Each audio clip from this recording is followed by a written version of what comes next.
Welcome back on this Wednesday morning. It is just about 50 minutes after the hour, and it's time for our action cam. That's right. Brett Martin is standing by with some exciting treats, I guess you could say, on how to really get your garden looking that amazing color that is exactly what's behind Brett right now. Hey, Brett, what's going on?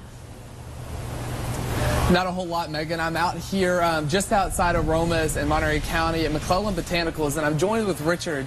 Richard's the operating manager here, and you have your hands full. There's thousands of orchids here, so tell me a little bit about the company here. We have over 1 million, and the company's been here since the 1950s. Tesuco America Corporation bought out the Mclellan company and started the growing operation here with a little bit different take on the varieties we grow and the idea that we're going to make it simple for people to enjoy their orchids. Right. We know orchids, they kind of get that misconception. They're real difficult to grow, but just in the last 10 minutes that you and I have been talking, they're not that hard to grow. No, they're actually pretty easy to grow. We always tell our customers, enjoy your orchids. Don't worry so much about growing them. You know, they're going to last in your home for about 60 days. Enjoy what you do. Don't worry so much about growing them. Once they're done with their growing cycle, then you can start looking up on the internet different ways and different ideas on how to grow them. And it's relatively simple. Right. So you and I, we've kind of talked, there's plenty of different colors, whites, different varieties. Are there different ways to grow them? No, most varieties have the same simple way of growing them. It's basically not to overwater them. To understand that, you know, you wait until it's almost completely dry before you water it again, and then you submerge it in a pot of water, let it absorb the water in the growing material, and then put it back where you have it and enjoy its beauty. Don't worry so much about growing it. They're not that difficult. Right, and here on the Central Coast, we have the nice, cool climate, and a little bit about like why this is such a good place to grow orchids. Within the Monterey Bay and the surrounding areas, we always realize that we'll have the ideal weather because we can predict the weather. It's a cool coastal climate.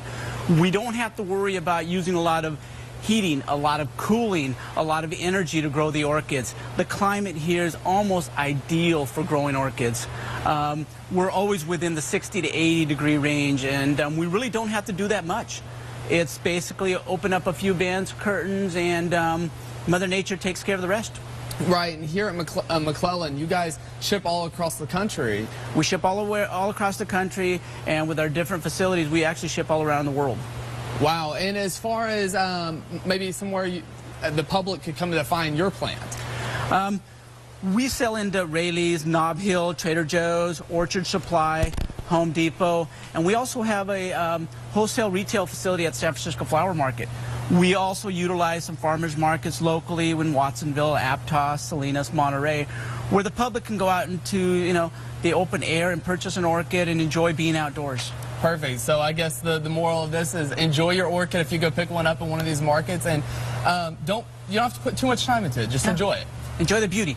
It's going to bloom for, 30 to 60 days or even longer. Enjoy the beauty of its blooming cycle. That's why you purchased it in the first place. And after that, then you can start concentrating on how you're going to grow it again. Perfect. Well, thanks, Richard, for joining us. I know it's early, but I guess it's never too early to come out and look at some of the beautiful colors you guys have here. Well, Brett, we get to see it every day. We enjoy it on a daily basis. We go home thinking to ourselves, look at what we've accomplished. There's different colors, different varieties. We're always thinking to ourselves, wow, we didn't see that one before. And there's always something new, so it's always exciting for us. Something to learn. Well, thank you. I appreciate Brett, it. It's been a pleasure. And Megan, your favorite color? I know we've seen orange, yellow, pink, blue. What's yours? I think when it comes to orchids, I would choose purple, but I was just going to ask you, being that they're so easy to maintain and they're right behind you right now, which color will you be choosing and whom will you be giving it to? Patty and I both want to know, because you've got a lot of lady followers on Facebook. I'm sure a lot of inquiring minds want to know who gets that flower today.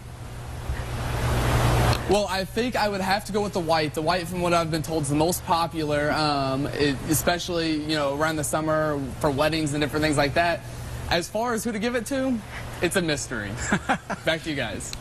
Did we just lose him right during the heat of that segment? All right, Brett, you have to say it one more time because we lost you for a second, and it was like the key answer. Who gets it?